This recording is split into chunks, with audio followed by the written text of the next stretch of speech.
This is the Cyprus News Digest with Rosie Haralambous.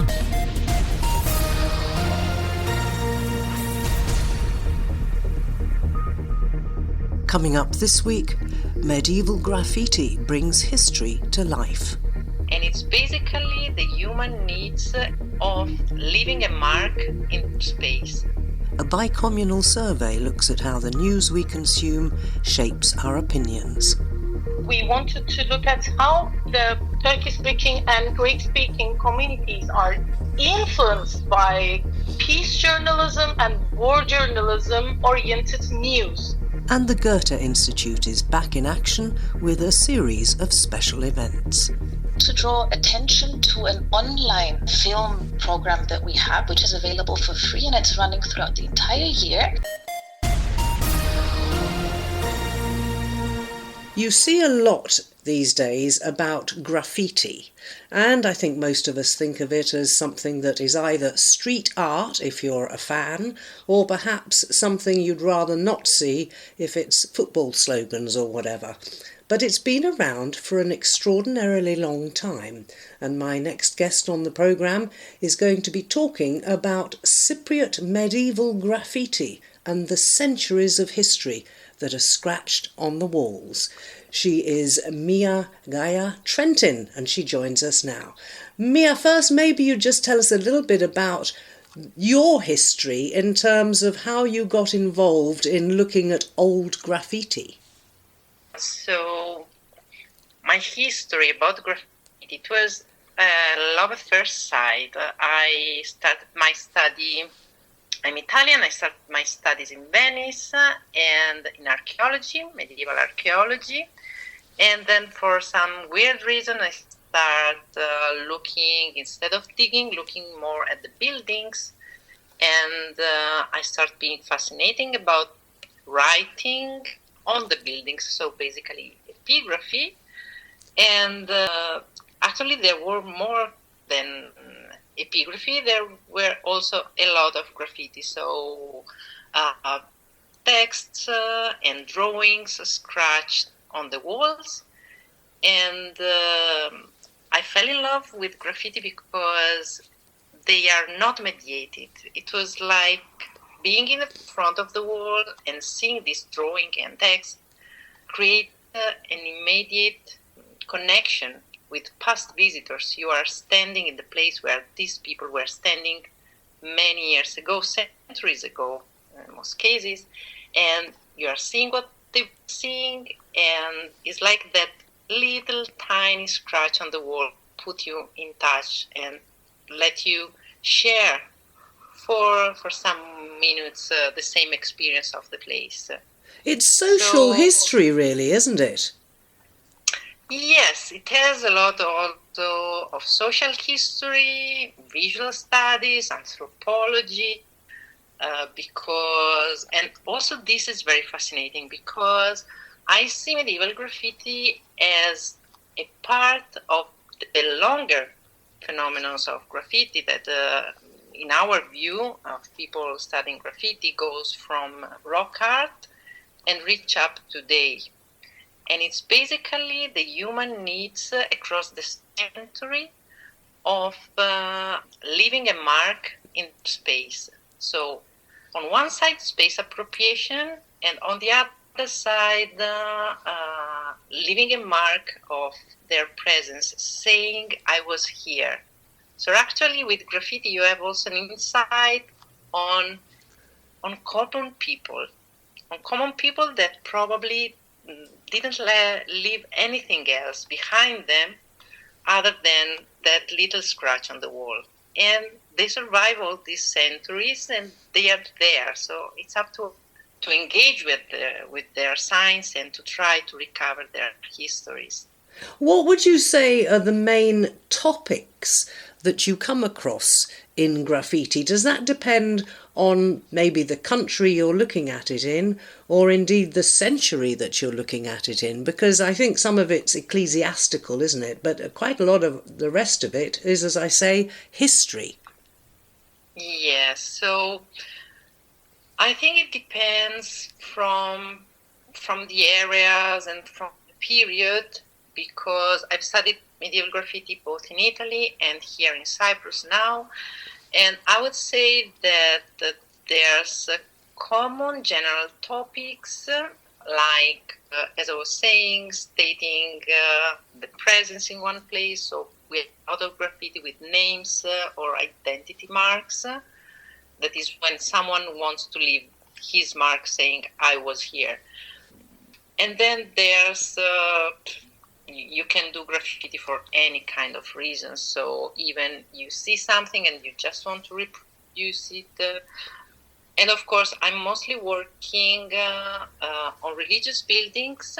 It's not a choice, it's a sort of obligation, because churches and religious buildings in general are the best preserved from the Middle Ages. So and they're also buildings that probably back in the day everybody visited, didn't they?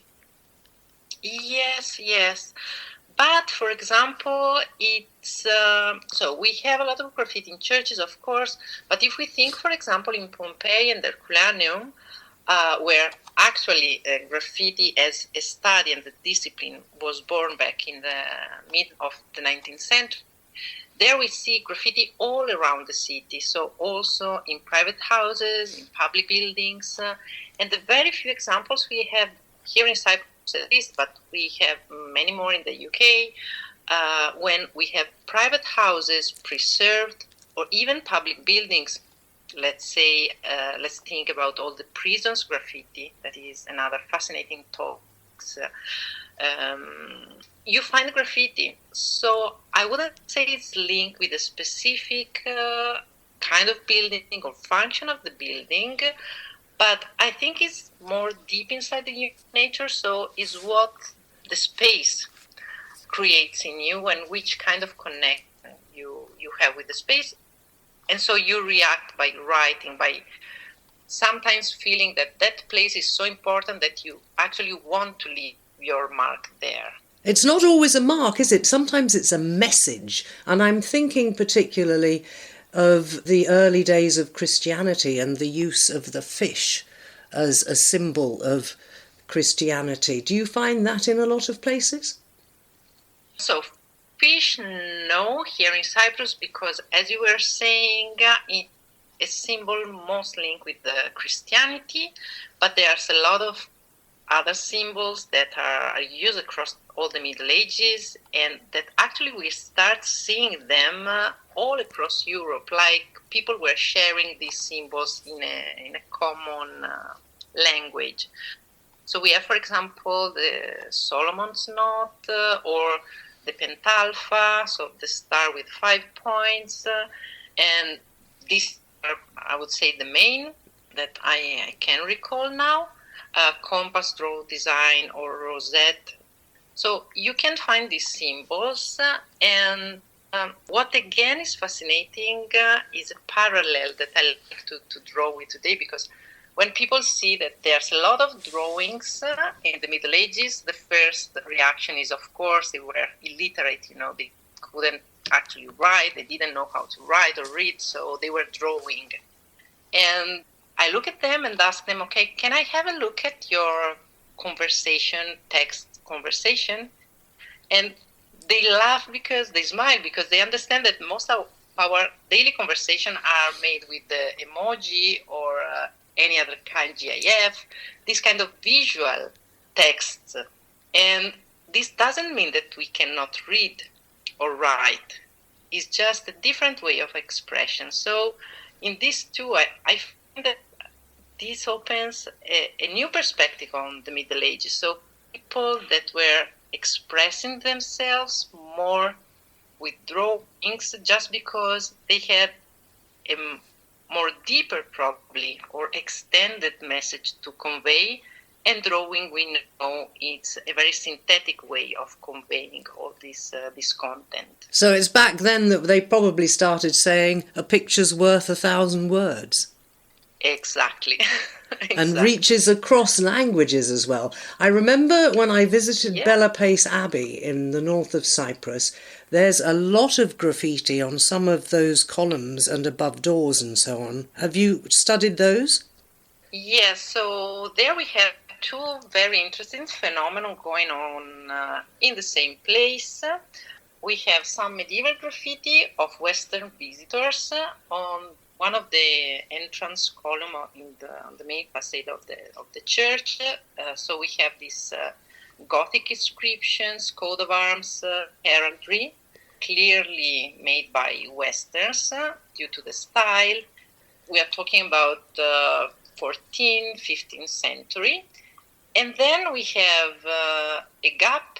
We have something 18th century in the dormitory, but most of the graffiti are on the lintel at the entrance of the refectory, and they are all 18th and 19th century graffiti by European living in Cyprus, most of them. So families gravitating around the different embassy and British people, but also Italian, French, that were passing by.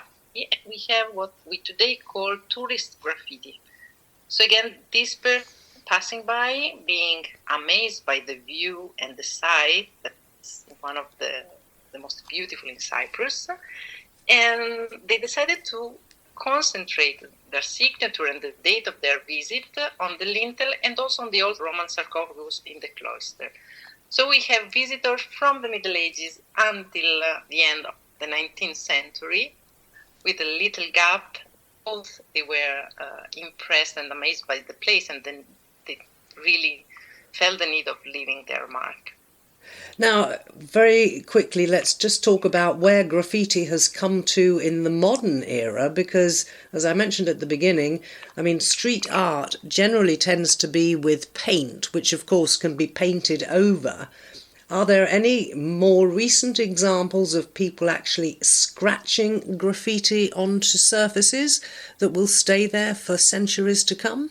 Well, this is one of the most debated topic within our field, because of course we see graffiti is very, if we think from prehistory up, as I was saying, even the modern era, so I would say before basically the mid-20th century, before the invention of the spray cans and all of that actually changed the way of making graffiti, the possibilities. So there's something a bit different going on, because the modality, in this case, the technique changed also the way of expression and the reason why. But I think the effect of being ephemeral is the same. I mean, one making a graffito, scratching on the wall in the past, he knew that it was something that someone else could have cancelled. It could have been covered by another layer of plaster or frescoes. So I think there was always this awareness of the fact that graffiti is not something official. It's not the institution creating this big, inscription and text. So you're sure it will reach future audience. So it's a transient thing then, really, isn't it? Yeah, it's a diachronic characteristic, I think, that of course, due to the different tools and medium used, it has a different effect. But I think it was always like that. Okay, we're going to have to sort of wrap this up, Mia, but you're going to be talking at the CVAR in Old Nicosia on Thursday the 14th of March, starting at 7 p.m. The lecture will be in English, and I presume you've got lots of visuals to go along with it, have you? Of course. The amazing thing with graffiti, and particularly with steeper graffiti, is that they are on frescoes, and the picture are, I'm biased, I know, because I really love the topic, it's my topic, but there's will be a lot of visual material, and it would be an overview specifically of Cypriot material, but also with the references with what was going on in Europe and a bit around. Which of course will all be reflected in that graffiti. If you'd like to join Mia at the CVAR, as I said, it's Thursday the 14th of March at 7 p.m, and a talk on Cypriot medieval graffiti, centuries of history scratched on the walls. Mia, many thanks for joining me. Thank you, it was my pleasure. Keep up to date with events in Cyprus and around the world with the Cyprus News Digest. My next guest on this week's programme is Dr. Huri Yontucu, who is a researcher and she specialises in peace journalism. Thanks for joining us. Now, I'm fascinated by this survey that you've got going, which, as I understand, is hoping to analyse the opinions and attitudes of both Turkish Cypriots and Greek Cypriots, not only about each other, but also about how their behaviour can be shaped by the way the news is presented. That's something I've covered many times on the programme, and it does seem to depend on what news you consume. Tell us more about this survey. My specialized area is actually, my background is psychology. I studied psychology in my bachelor and master, and my PhD was about journalism, specifically peace journalism. So what I'm doing is I'm looking at journalism from social psychological perspective. I'm mostly working in a conflicted zone, which my first study was with, again, Turkish-speaking and Greek-speaking people working in northern and southern media in Cyprus. My first study was about whether they are using peace journalism attitudes or war journalism attitudes. Unfortunately, the results show that when we look at the literature, it also says that in the literature, yes, unfortunately, the news mostly covered by war journalism principles. But when we look at the results of my research, it says that they are peace journalism, they are peace journalism oriented people. Unfortunately, we saw in those results that even though the crossing points opened in 2003, and it's been 21 years now, they are not cooperating with each other, which is very needed in this divided and conflicted island Cyprus. So after this results, we wanted to look at how the Turkish-speaking and Greek-speaking communities are influenced by peace journalism and war journalism-oriented news. Because we are mostly talk about the journalists, how they are writing the news, whether they are using peace journalism or war journalism principles. Unfortunately, it is seen that even though they want to use peace journalism principles, there are some obstacles which we can say the economical or education or any other obstacles, including social psychological obstacles as well, which are anxious feelings towards each other or their prejudiced feelings towards each other. But in this study, we thought that there's a missing point. We want to see how these people are influenced in terms of psychology, especially when it comes to their contact, when it comes to their feeling of prejudice or anxious feelings. And let's see, I'm very thrilled of the results actually. We haven't concluded it yet. I'm not alone in this study. I'm working with Professor Dr. Şenel Hüsnü Raman and Professor Dr. Metin Ersoy. Metin Ersoy is specialized in peace journalism, and Professor Dr. Şenel Hüsnü Raman is specialized in social psychology. So yes, we are waiting for the results. We've spoken before about the way people are influenced, I think is the right word, by the news that they consume. And that brings to mind two things. First of all, the fact that several years ago, as I recall, there was like a handbook that was produced for both Turkish Cypriot and Greek Cypriot journalists to suggest alternative ways of expressing themselves. Yes. And it received a lot of flack from some departments. But the other problem, of course, is it rather depends who owns the radio station, TV station or newspaper that you're employed by, doesn't it? Because they call the shots. I think you are talking about the glossary that's both Greek Cypriots and Turkish Cypriots work together, journalists, right? Well, that was the handbook that was issued, but what about the influence of the owners of the media? Because certainly in the south, I'm sure it must be the same in the north, they have their own agendas to which anybody they employ is pretty well obliged to comply. Yes, this is another obstacle which puts a barrier in front of journalists, especially when it comes to freedom of speech or when it comes to follow their own way. Yes, you are right, and it is one of the biggest issues that we are mostly discussing. When I talk with my journalist friends in the north and in the south as well, I can see that, I can observe that even they don't face with any censorship, they do self-censorship to themselves. So yes, ownership is another issue.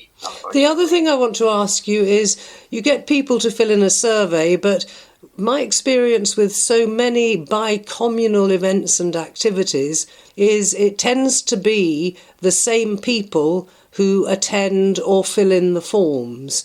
And I'm wondering if you found that that is the case. And it tends, as far as I'm aware, to be people who are pro-solution. Are you getting feedback from your survey from the other lot who are very much against any sort of solution? This is another actually issues, especially in bicommunal activities and in bicommunal studies, which I really try to overcome this issue. For example, in bicommunal events, we can always see the same faces. And it is also same in bicommunal studies as well. So actually, I haven't get any feedback from people who support different ideas. But what I'm trying to do is I ask people to send the survey who has different ideas, who has different ideologies. So I try to sustain that balance in that way, not to make the studies biased, actually, yes. But this is a very good point, which I really struggle during my bicommunal research. Now, where can people find this survey? I mean, I saw a friend post a link on Facebook.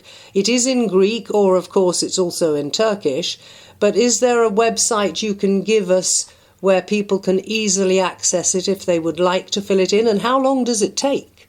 There is no website, unfortunately. What I'm doing is I'm sharing the survey with people. They can find me from Facebook with my name, Huri Yontucu. I'm spelling HURYYONTUCU, or from LinkedIn, which is same Huri Yontucu with I, this time in my name, HURYYONTUCU. It takes just 15 minutes. What use do you think you'll be able to put this to when it's completed and you've got all the answers in? Is there a deadline, by the way, for people to fill it in? Actually, there is no deadline, but the main issue here is it's been maybe 3 months ago I started this study, but the important thing here is as soon as I finish this survey, means as soon as I can share the results with people, and maybe it can help people to understand the recent situation in Northern Cyprus, which we really actually need some steps should be taken.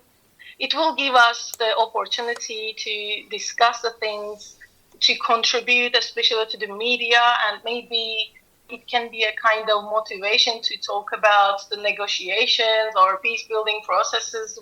I always think, how can I contribute to the peace building process in Cyprus? So there is no deadline, but there is a deadline for me, and I would like to share it. Well, I hope some of our listeners will find you either on Facebook or LinkedIn, Huri Yontucu, that is HURYYONTUCU, and go to the link and fill in that survey. Huri, many thanks for joining me. Thank you so much for inviting me. You can subscribe to the Cyprus News Digest on iTunes for free and get the program downloaded to your phone or tablet so you can listen anytime, anywhere. Yesterday, a series of events started at the Goethe Institute in the buffer zone in Nicosia. They go on for quite some time, so I've asked Natalie Stylianou to join me on this week's programme and to enlighten us about what's coming up. Natalie. Thank you very much for this invitation, Rosie. Indeed, we started our new event series titled Wir sind wieder da, which means we are back. And this is to celebrate the end of the extensive construction works that we had for the earthquake safety of our building. So our first event, which took place yesterday, was the screening of the film All About Me by award-winning director Caroline Link.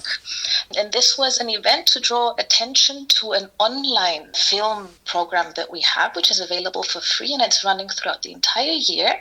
And it's called Stadt, Land, Fluss, which means city, country, river. And this is a game where you put columns with these titles on the top, and then you have to quickly fill in with the same initial, one for each category. And this is something that we wanted to draw attention to, the film program. We're very excited for our second event to be screening again a fantastic documentary called Love, Deutschmarks and Death, which is a documentary by Cem Kaya. And this film is about the Turkish community that was formed in Germany, guest workers, which started after a recruitment agreement in 1961 between Germany and Turkey. But this history is shown to us through the perspective of music. And it's very fascinating because it spans over 6 decades. We see the beginning of the homesickness and all these struggles for integration, their celebrations and all this. So it's a very vivid and upbeat documentary. And we've also invited for a discussion ethnomusicologist Nicoletta Dimitriou, who will help us to also create a link for the Cypriot music scenes in different countries and the Cypriot communities there historically as well. On the 11th, we have an evening dedicated to the most famous neighbor of the Goethe Institute, the Lidra Palace Hotel. And for this, again, we've invited some speakers. We've invited Antigone Iraklidou and Mete Hatay, who have both researched and written about this landmark hotel. And we've also invited Constantia Sotiriou, who's an award-winning author, whose latest book, Brandy Sour, is about the Lidra Palace Hotel. The participatory part of this evening is that we're inviting also our guests to make drinks. As in the book of Constantia Sotiriou, every chapter has a title of a different drink, let's say. So we'll be making brandy sours on this evening. Then we continue later in March on the 27th with a very relaxed evening of playing board games such as Mensch ärgere dich nicht, which is a very popular German board game, or other games that are played with dice such as Kniffel, which some people might know as Yahtzee. And the idea is that those who are learning German get to practice their German while playing these games, or if you don't speak any German, we can teach you some simple words or phrases which you can practice straight away while playing. And then in April is the last event of the series, which is on April 15th, where we will have an event on the subject of philosophy. On the occasion of 300 years since the birth of German philosopher Immanuel Kant, we're producing a podcast together with academic philosopher Dr. Christos Hagioannou. But of course, this podcast is not for academics, it's for everyone, provided that they have an interest in philosophy, but we want to create a link to everyday situations. For example, we will be discussing in the podcast also about things such as artificial intelligence, online dating, if it's okay to lie on your profiles, and things like that. So it's very approachable, let's say. And maybe if people are interested, they can also take part in a little quiz that we'll be preparing and a discussion around this German philosopher. Right, now I know all of this information is on your website, which is goethe.de/Cyprus, and all the events start at 7 p.m, and I think entrance is free. That is correct, and no registration is required, and all events, the language will be in English. That is Natalie Stylianou from the Goethe Institute telling us there about their upcoming series of events. It started last night and continues into April.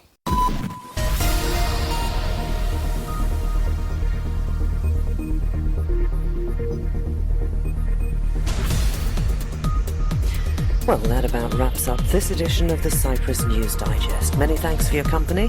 Hope you'll join me next week. Till we meet again, take care and God bless. Bye-bye now.